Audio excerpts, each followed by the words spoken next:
Hello, this is StampyLongNose, and today I'm bringing you something different. This is some Halo 3 gameplay, and I'm going to show you a few forged creations, a few mazes that I've built in Halo 3, and then there's a few in Halo Reach that I'm also going to show as well. This is my first ever map that I built, and I built it with my friend Afro Dan, and this is us kind of learning all the features, all the tricks that you can do in Forge. So this is definitely the worst maze, but I suppose I better start off at the beginning. And we played a different map, where there was these things where you pick up a power-up and then you get crushed by a crusher.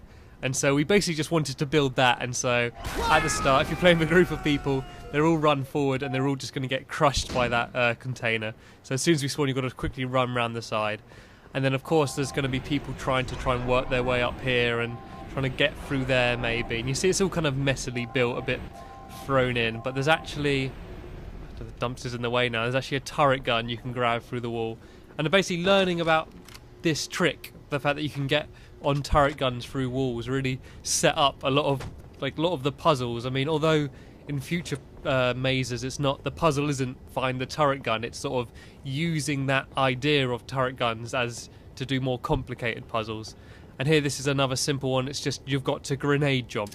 And so in future mazes it's sort of you'd have to grenade jump and then do something else, but this is very basic.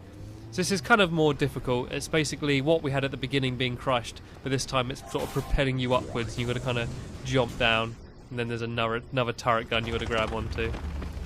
I may actually remember it this well. I haven't played these in ages. I'm going to get really annoyed if I get stuck on one of my own mazes in one of these.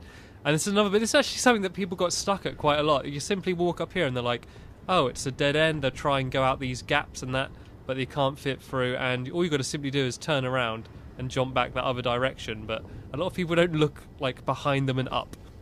See how messily built, it's all kind of thrown in. If you've not done Forge in Halo 3 but only done it in Halo Reach, it's very difficult. It's basically like building Lego without things fitting together. You're kind of literally just balancing things on each other. And this is something that we did in this maze, and we haven't actually done it in any future mazes. It's basically one teleporter will bring you to instant death, and the other one's the right way. And I'm pretty sure that's the death one, but I might kill myself. Let's give it a go. Oh, it's blocked. Oh, yeah. There's another teleporter down there. Got to throw a grenade to try and unblock it, hit the barrel. There we go. Did I get it? Nope. Oh, there we go.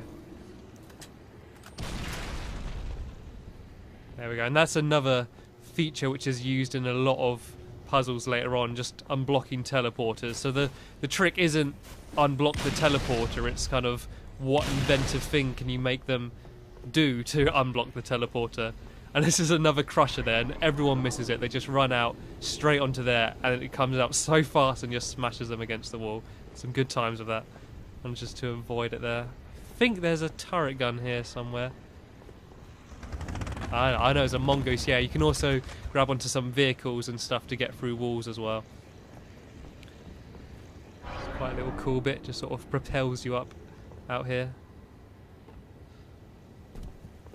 So it's quite repetitive, this puzzle. As I was saying, this is just us really learning how to do everything. The ones later on are a lot better built and a lot more advanced. Another crusher there. And I think originally, like, you could cheat the map. I think you actually still might be able to. You can kind of make it come out, try not to get killed, and then you can get around that corner. I don't actually want to do it because I'm not sure if I can get back in, but what you've actually got to do is you've got to get over this wall, but you've got to kind of crouch jump over it. And that's something which is kind of obvious to do, but a lot of people struggle crouch jumping. And now this is basically us showing off the fact that you can get outside of the map.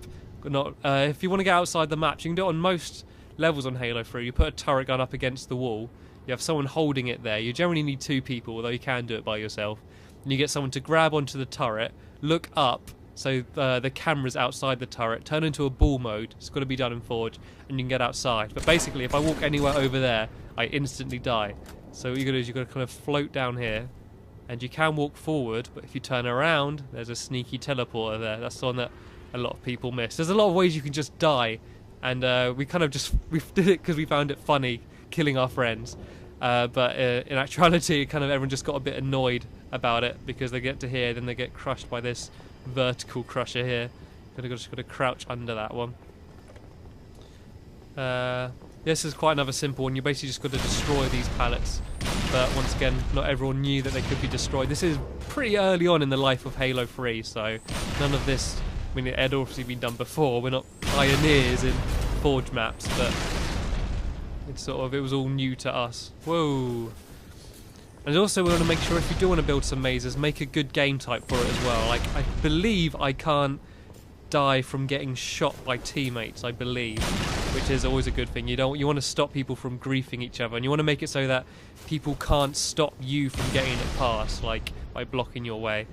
But I mean, that depends what you want to build your map for. Like, we've built some maps which you can only play by yourself, which if you have more than one person you can cheat by jumping on each other's heads and stuff.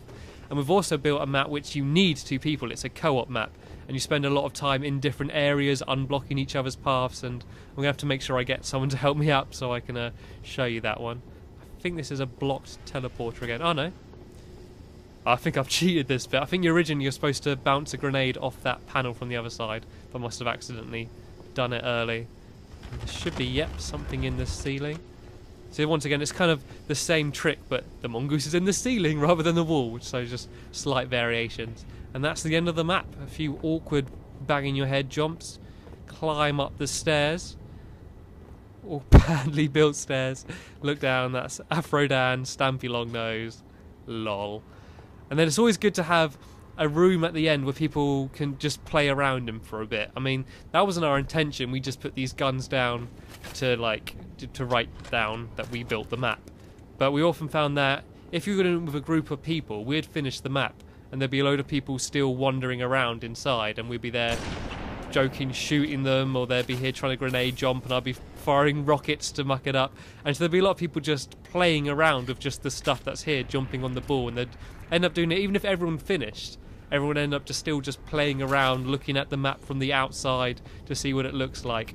And so from this map onwards, at the end I built a fun room, inverted commas, fun room, at the end of each map, which is just something that you can piss around in and have just some fun playing. And they started off quite simple, just kind of similar to that, but with some vehicles and stuff.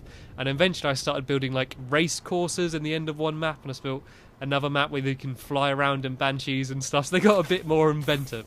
And so it was a bit of a incentive for people to play, because I'd kind of build these maps and force everyone on my friends list to play through them, and then that's sort of their incentive for getting to the end of the game.